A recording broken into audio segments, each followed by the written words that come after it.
A lot of people moving to Mount Pleasant end up in a master plan community, but picking the wrong one can change everything about your life. I'm breaking down what it's actually like to live in each of the major master plan communities in Mount Pleasant, from the daily lifestyle to the HOA to the prices. Stick around to find out which one might be your favorite. Now, even though all these master plan communities are in the same town, the feel, the vibe, the price is different in every single one. Hey, I'm Kyle Weston, local realtor here in Charleston and Mount Pleasant with Keller Williams and the Dave Friedman team. And it's my job to break these things down for you if you're relocating from an area that is outside of Charleston County and you really don't know the difference between these neighborhoods. I got you covered. Now let's start with Carolina Park. This is the newest one out of all the ones we're gonna talk about today. It's also the farthest one from Charleston. But if you're looking for newer, cleaner, easy, smooth feel, Carolina Park might be for you. With townhomes and some condos starting in the $500,000 to $700,000 range, and homes go upward from there up to $2 million plus. And the HOA is gonna cost you another $1,500 to $2,000 per year, but it's got an awesome feeling with the local high school and elementary school in the neighborhood, a Costco, gas, plenty of shopping and restaurants. This place is a very easy yes for people looking for everything in one spot. Let's move on to the next door neighbor of Carolina Park, and that's Park West, the place that I call home and that I love so much.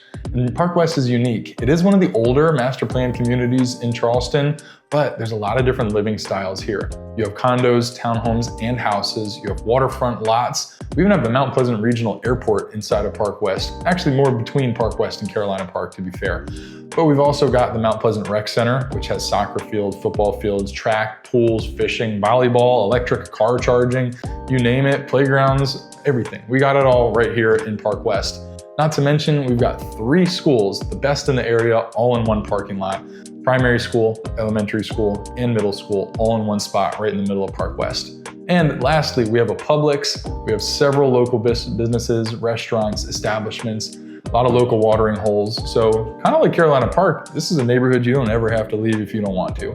Best of everything all in one spot. Another next door neighbor to Carolina Park and Park West is Dunes West, which is kind of like the gated version of Park West. It's a little ritzier, it costs a little bit more, but it's got a golf community and it is gated, like I said. Some of the homes are outside the gate, most of them are inside the gate.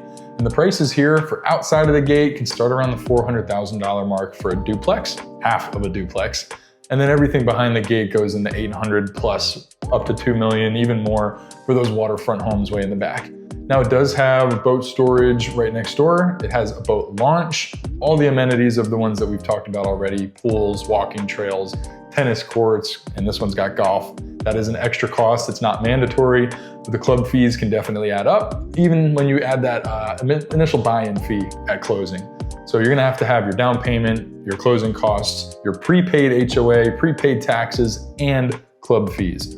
So this is a great neighborhood if you got a little bit of money to spend and you are a move-up buyer looking for something a little more expensive, a little classier with a lot more to offer than a Carolina Park or a Park West. Let's now move across Route 41 from Dunes West. It's very close to the ones that we just talked about, but it kind of flies under the radar, and that is Rivertowne. It's actually a couple different neighborhoods, but we'll just talk about Rivertowne in general. It is Rivertowne Country Club, and there's also a little bit of a neighborhood at the front called Planters Point, but they're all in the same spot. They all have the same entrance and exit. In my opinion, this is something that's gonna be a little more affordable. It is also a golf community if you're in Rivertowne Country Club, but of course there's options for everybody to buy in if you wanted to. And the HOA here is gonna be about half as much as it was in Dunes West, more similar to that Park West or Carolina Park feel. It's also got awesome marsh views on the other side of the water. It's got that Wando River frontage, same thing as Dunes West. So all around, great lifestyle. It's more affordable than some of the ones we've talked about already. It's got the golf, and it's got the Arnold Palmer golf course, which is pretty cool. So in my opinion, this one again flies under the radar for a lot of people, but it's a great buy. Let's take another hop across a major roadway here, Route 17. We're going across the street from Carolina Park, Park West, and Dunes West. We're now on the ocean side of the highway.